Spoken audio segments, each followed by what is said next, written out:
Well, hello, we're back today with the SP5K. So what's this, got a 5-inch barrel in this one? 5-inch barrel. 5-inch barrel. And then Right here we have the P320 Flux Raider Legion from 6 Hour. Features a 4-inch barrel with a comp slide. all right, don't murder us for having a 320 here. 320 slide anyways. Shot pretty well, I'd say, actually. Yeah. So we wanted to do kind of a comparison since this Raider, this Flux Raider, is kind of trying to compete as a small, large capacity sub gun. The PDW, it's competing for that small arms PDW role. Yeah, so you want to hold that up there and we'll just kind of... So you can kind of see here, you want to bring that stock in? Yeah. And let's... So we can kind of put them up there side by side, so, or like this. So you can kind of see there, y'all, that this is size-wise, I mean, that Flux is definitely smaller. So they brought something to the market that was a little bit smaller than something like this SP5K. Yeah, it's much easier to fit into a bag, and it's a lot, it's not as heavy. You're not going to be drugged down as much, I don't think. No, I think it would definitely fit well in a bag, and it's definitely lighter, so it's lightweight. Of course, we got a gun come out in like, what, the 70s? Yeah, the 70s versus one that's something here. So, and really, they're probably not competing in the HK space necessarily. This SP5K is like, what, $3,000 gun MSRP versus, what's this one here? $1649. Yes. Yep. Yeah, $1649. So $1650. So it's more like competing with the... Ooh, there comes a big bust of breeze there across the range. So, it's going to compete more with the clones, the APC, the, whatever else. There's a number of different clones of the HK, out there. Mac, so military arms. Yeah, the Mac. The Mac's a pretty popular one. But anyway, they really shoot pretty much the same as far as the clones go versus the actual HK product like this. Now this one has a brace on it. So this one comes with the brace built into it. This one has, a B&S brace here with a, oh gosh, I can't remember the company of this. I'll probably have to put it in the comments there. And it just pops out and you set it to whatever you want. It's got 5 settings, which is kind of nice. Now, the difference in this and the actual original one that came in this, where it has the groove in here so that the arms slide down, the groove is smaller. So with this B&T, you'll get a little bit more distance from you and the end of the gun. So really, realistically, like shooting this Flux Raider,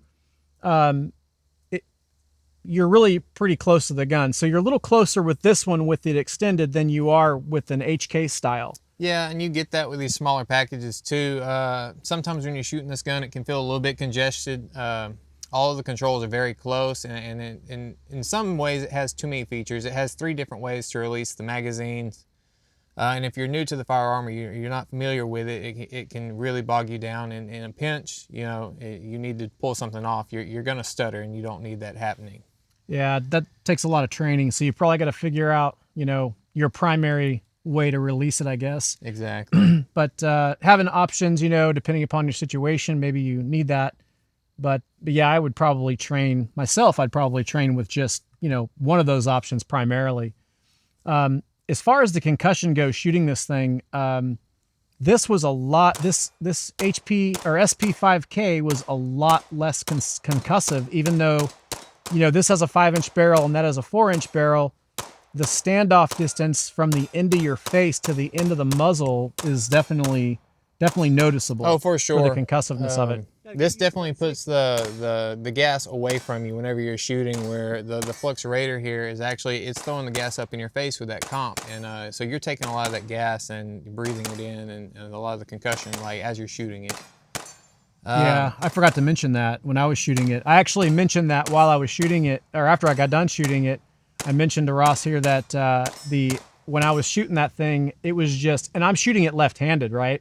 So that chamber is really throwing a lot of gas out there in me. Not to mention we have the wind coming straight at us right now down the range. So yeah, I took a lot of that gas to the face whereas with the SP5K, I didn't. So those HP clones probably not going to get quite as much gas as you would get from something like this either. Right. But there's trade-offs, right? Of course. So what did you think, Ross, between the differences of shooting these two guns? Do you think it's worth having something small like that, or going for like maybe a clone that costs maybe the same or less? I really think it comes down to the shooter. I think if you're somebody who is getting into firearms for the first time, or you're still kind of new, I think that the SP5K would be a lot better option for you, just because the recoil impulse is a lot softer. It's easier to manipulate, and it's got a lot simpler design. You're not gonna overwhelm yourself with the controls of the gun. For how small this is, even with the comp, it's still a very jarring gun, it feels like, and there's not a lot of meat. So it's pretty lightweight. it's a very lightweight gun. So if you're an experienced shooter and you're wanting to build a specific kit and you're looking for the minimal design, I think this is a great option for you. Yeah, I think it's a good option as well. I mean, besides the clone, the prices, they're going to be similar with the HK clones, but something like this will be a little easier to operate, I think, than that. But I did notice shooting it, the concussion, the controls. Even I was fumbling. I was asking him, I'm like, how do I get this off here? How do I get the magazine out? How do I get the second magazine out? Because you have two magazines in that gun, so one kind of stocks as a handle. We're going to throw some slow-mo video in here. Some regular video and some slow-mo video here of Ross shooting this Flux, and doing a mag change on this. So you can kind of see working the controls of that kind of gun. But I think, for a newer shooter, it might have a lot of controls to it. But there is a familiarity with this gun, being that it's a 320 platform. It's kind of simple.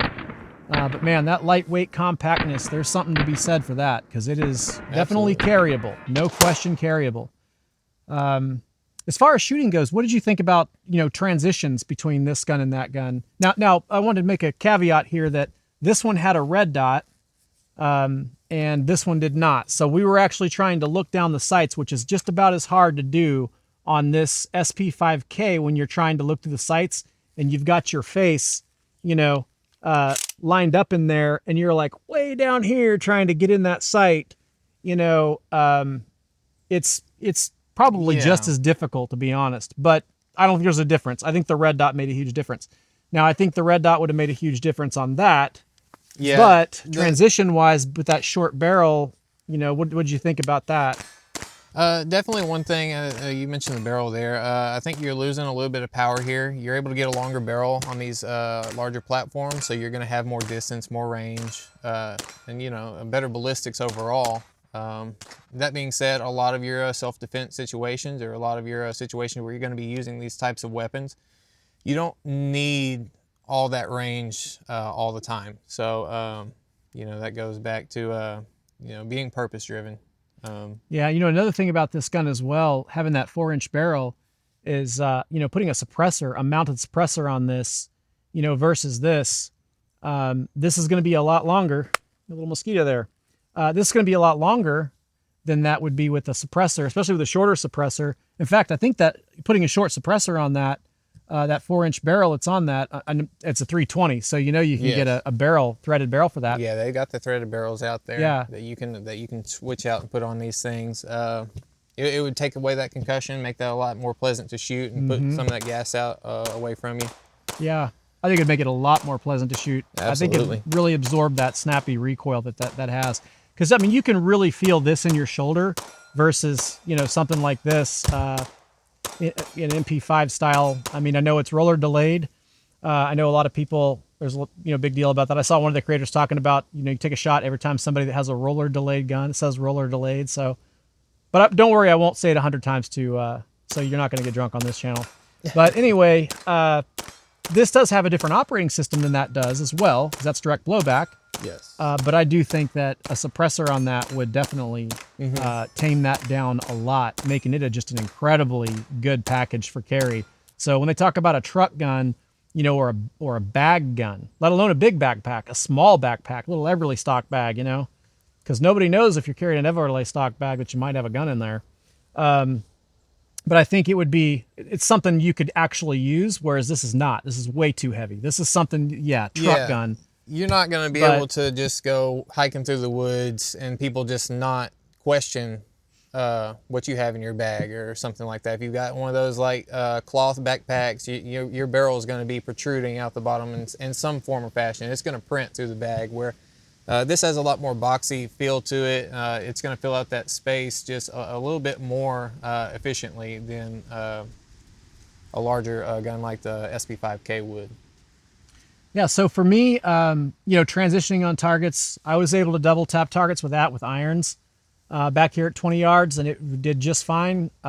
It wasn't as easy to do as it was with this gun, but again, if you had a red dot on that and especially and a suppressor especially, that would be huge. But just putting a dot on that alone would have really helped out a lot. So still, it was better than just shooting a handgun by itself, just holding the gun out and shooting it, having that, being able to shoulder that.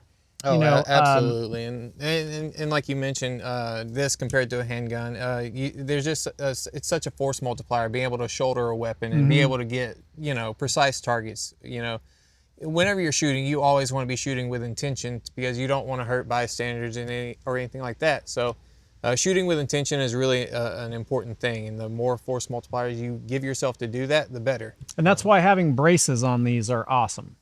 So these are braced guns; they're not stock guns, but having that brace on there really does assist with holding that gun as a pistol level gun. To me, that difference is the fact that you've got super short barrels here. These are 5 inches and 4 inches on a barrel. That's not a rifle. That's a pistol. Right. And and having that brace is more safe, I think, for controlling that weapon as well. But it definitely gives you an advantage to have the, more magazine capacity and that sort of thing, especially that, it holds 2 together. You can get double clips for any of the MP5 clones as well. Anything else that you wanted to share about this? Your thoughts between the Flux and any other really kind of PDW weapon? There's not too much to say, just other than I've said this 3 times now, but know what your purpose is and know your own limits as a shooter. This is going to be a little bit more encompassing of a gun to shoot. You're going to have to train yourself more with this than the SP5K or the H&K variants. So just know your limits and know what your purpose is whenever you're trying to decide between 2 of these types of firearms. All right. Well, we just want to do a short video today on these, just to look at some differences here with this mosquito flying around here. They'll be dead after tonight. We're having a cold snap. But just wanted to do a quick video on this to talk about this kind of gun. This gun hasn't been out very long, but it is competing in that sub gun market. So we figured, we got this SP5K. Why not go ahead and let's take a look at it and see, is it really, the hype of a small gun like this?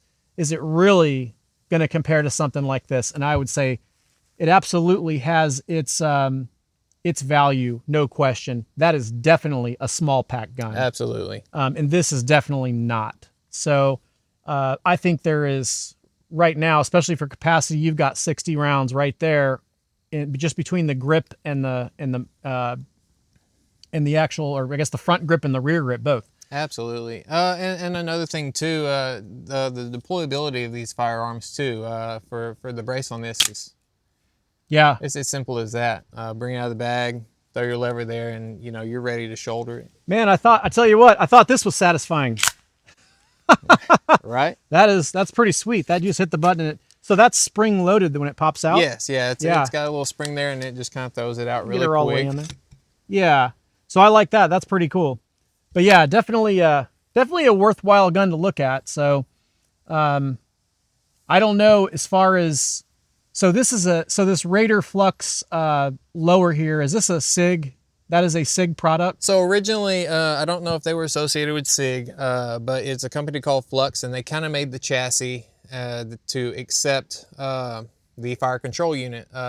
They originally also had a Glock chassis that they had a long time ago. I think that's something that they just tried to improve on, and whenever the modular system came out for the P320, I think it just made it much easier for them to just make it for that and just throw it in there and then run with it. Yep. So, well, I know it's a 320, y'all, but it does have its purpose. I think this is a pretty good little gun here for a small bag. I mean, I don't know that, is there anything else out I'm not aware of really that has something that's that small of a package and that form factor that has the 2 mags? Not that I know of. Flux or 6 Hour has recently come out with the 365 edition, which is a little bit smaller, and it features the folding brace that automatically deploys itself for you, I believe. So it's a little bit smaller, and it comes with a 6-inch barrel, so I think they're making major improvements there. You're getting your velocity and your power back on that. So something I'm definitely looking out for and looking forward to. Definitely. Yeah, that'd be pretty awesome.